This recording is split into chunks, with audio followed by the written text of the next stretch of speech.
All right, Madeline, stay with us. We want to bring in some experts who might be able to give you a little advice here and there. Mortgage modifications, are they good news for the mortgage meltdown? Let's ask real estate analyst Dani Babb and Peter Zalewski of Condo Vultures, recently star of 60 Minutes. He joins us from Miami. That was a nice gig, Peter. I got to congratulate you. How familiar are you with Madeline's story? We're seeing it every day down here. I know of one gentleman in particular. His loan was going bad, and Bank of America or Countrywide, whoever you want to call it, they approached him and they said, give us 25 cents on the dollar going forward for the next 5 years as part of a loan modification. Well, so Dani, on the monthly payment. I would assume that Madeline is not going to have any trouble then, bringing the principal down and the interest rates. That's not necessarily the case because she's in a jumbo market. Her existing loan is a jumbo. Chances are Bank of America and Bank Franklin are actually working in conjunction with one another to do a modification on Franklin's part into a refinance at Bank of America. And doing that with a jumbo is much more difficult than it is with a traditional. Madeline, this is a jumbo loan, correct? I think anything by definition is it's got to be a jumbo loan.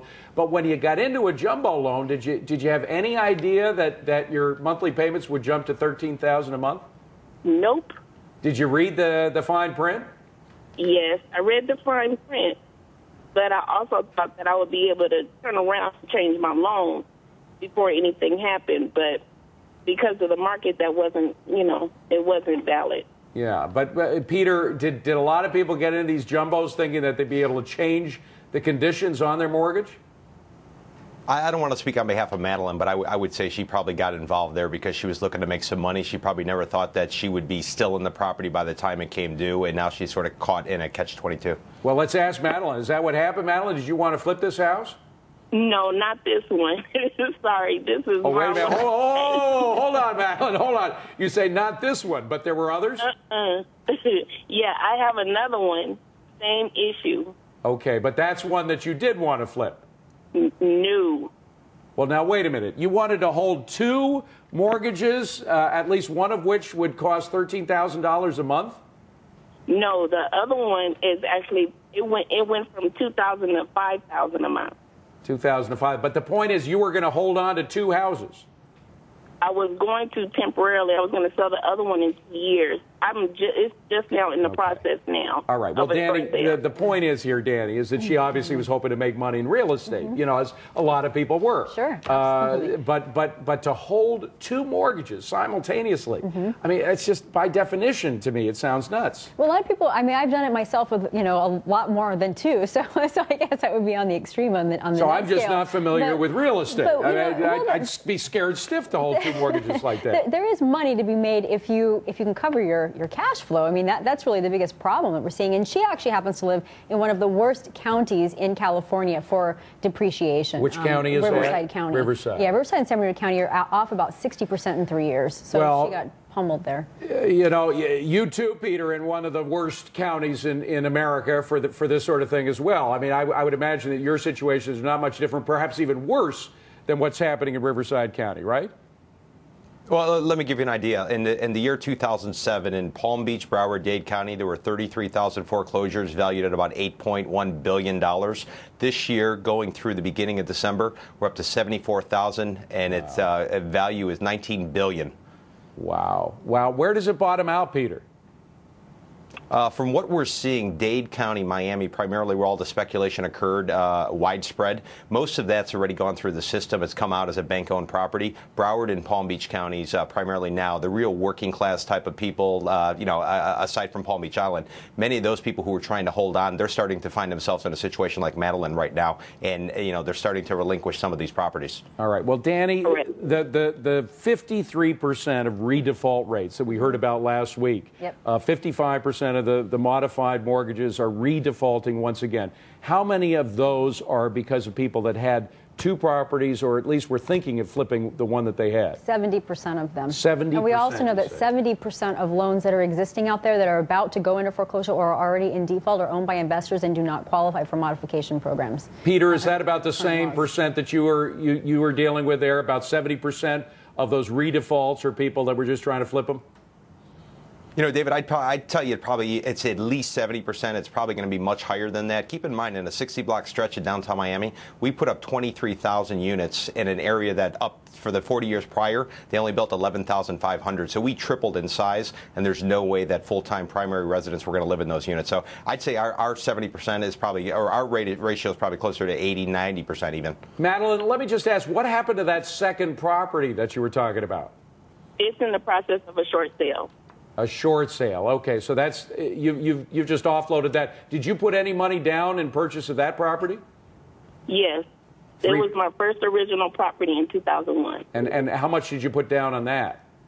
I think it was 10%. 10%. Okay, so that was a decent. Would you ever consider a loan in which you put less than 10% again in your life, Madeline? No. Yeah. Never. Yeah. Well, the lesson has been learned by the whole country. Quickly, Peter, go ahead. Yeah, what I wanted to mention, if you look at the FDIC's loan modification guidelines, what you're seeing is they're suggesting that banks that they should take down an interest rate as low as 3%, and they should look at a 40-year amortization rather than a 30-year amortization, just to keep people in their homes. Yeah.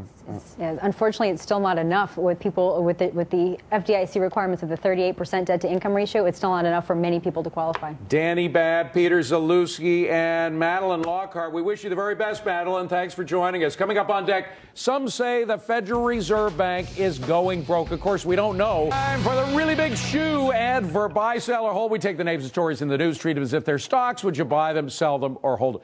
To know that big shoe, you'd have to remember Ed Sullivan. That's another story. Here's an easy buy, sell, or hold, but we had to do it anyway just to run the video. President Bush at a Baghdad press conference disrupted when an Iraqi journalist hurled a pair of shoes at him, screaming, "This is a farewell kiss, you dog." Now, the president, he barely flinched. He avoided the shoe pretty well. One shoe, then the second one whizzed by, and later he joked it was a size 10.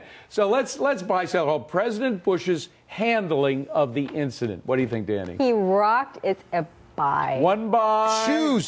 Oh, We will crush you. You just broke We will our crush table, for you. God's sakes. Oh, Yeah. It's Cody's a strong out of buy. control. I think he handled that better than I did. Dan, keep your shoes on. What do you say? Buy, sell, or hold? Oh, definitely buy. Definitely buy. I say it's a buy, too. The president's response was pretty good. Scoreboard says the president's response was a buy. You just lost your shoe for good. I know. You're not Anybody getting going to give that back to me? All right. Before Carla Bruni was France's first lady, she was an ultra-sexy supermodel who made quite a stir when she posed nude in 1993. Well, now it seems Bruni's former image is coming back to haunt her. A French designer has created a shopping bag using a naked photo of the former model, and she's responded, as any good first lady would, with a lawsuit. The Carla Bruni shopping bag. She looks pretty good. Buy, sell, or hold? What do you say, Dani? I think that whatever sells in retail right now is a buy, and I am a There you buy. go. There you go. If it sells, buy. Yeah, buy the bag, sell the lawsuit. Like usual. I have a 4-year-old daughter. Sell. Oh, there you go. France. No kids, right? It's France. I can't believe the stuff that's in France. All right, it's a buy. It's a buy. Scoreboard says Carla Bruni is always a buy. That's what Scoreboard thinks.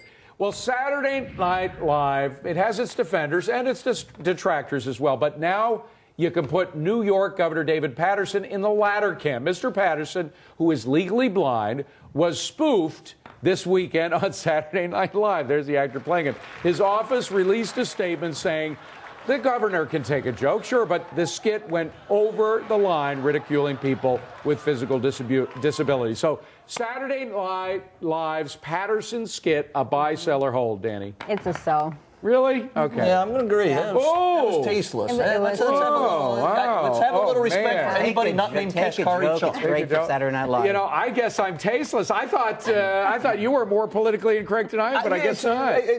There's a difference between politically correct and physically correct, and I feel bad for people. You're a good man. Scoreboard, what is I guess I'm a bad man. Scoreboard says Nuts. He called me nuts.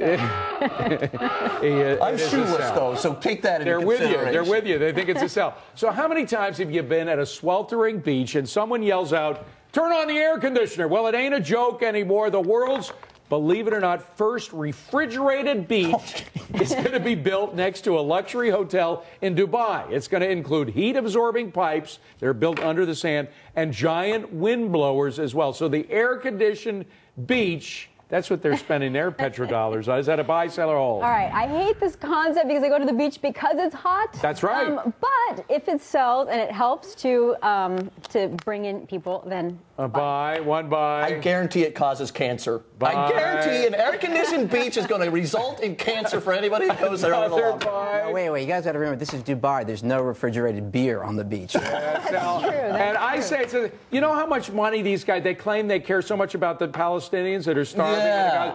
They're spending their money on air-conditioned beaches. When the Palestinians are starving, they could put their money where their mouth is. They don't. What does Scoreboard say? Scoreboard says the refrigerated beaches are a hold. See, David, your point there is better than making fun of a blind dude. Well, thank you. Thank you. Yeah, I guess so. Some say the Federal Reserve Bank is going broke.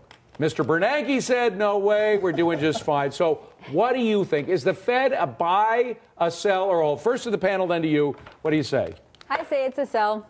Really? Really? One sell? David, I said going to commercial. Could you imagine if Cody Willard put a strong buy? All right, strong sell on the Fed. Get out of here, Fed. Hold.